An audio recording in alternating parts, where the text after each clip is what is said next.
எல்லா புகழும் இறைவனுக்கே, எல்லா புகழும் முருகனுக்கு.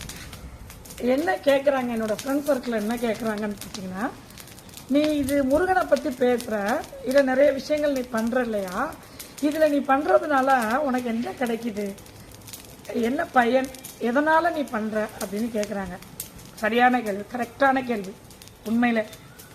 ஏன்னா இதை நான் எல்லாருக்கிட்டையும் நான் முருகனை ரீச் பண்ணுறதுனால எனக்கு என்ன கிடைக்குதுன்னா, என் கர்மா கழிவு.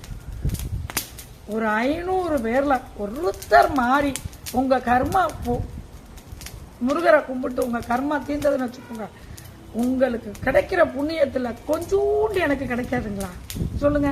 எந்த ஜென்மத்தில் என்ன பாவம் என்ன கர்மா பண்ணமோ அந்த கர்மாவை நம்ம கழிக்கிறோம். இந்த வாயால முருகனை பேசுறதுக்கு நமக்கு ஒரு சந்தர்ப்பம் கொடுத்துருக்கா பாருங்க, கொடுத்துருக்காரு முருகர்.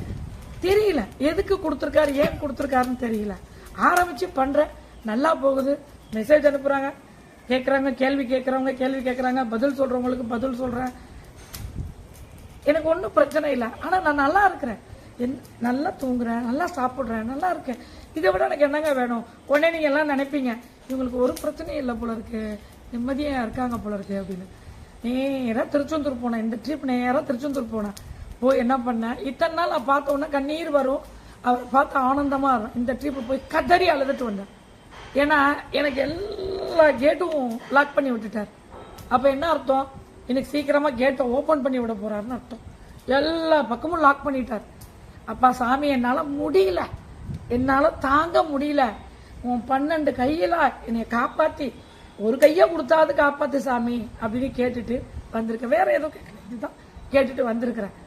அப்படியே அவர்கிட்ட ஒப்படைச்சிட்டு வந்துட்டேன். நீங்க கடவுள்கிட்ட ஒப்படைச்சிட்டீங்கன்னா எல்லா பிரச்சனையும் அவர் ஏத்துக்குவார். புரியுதுங்களா? அதை மனசுக்குள்ளேயே வச்சுட்டு வந்துகிட்டே இருந்தீங்கன்னா ஒன்றும் செய்ய முடியாது. அக்கம் பக்கத்தில் சொல்லாதீங்க, அடுத்தவங்கள்ட்ட சொல்லாதீங்க. கடவுள்கிட்ட அழுகுறீங்களா, மனசு விட்டு அழுங்க. அப்புறம் தொடச்சிட்டு கடவுள்கிட்ட ஒப்படைச்சிட்டு உங்க வேலையை பாருங்க. சரிங்களா?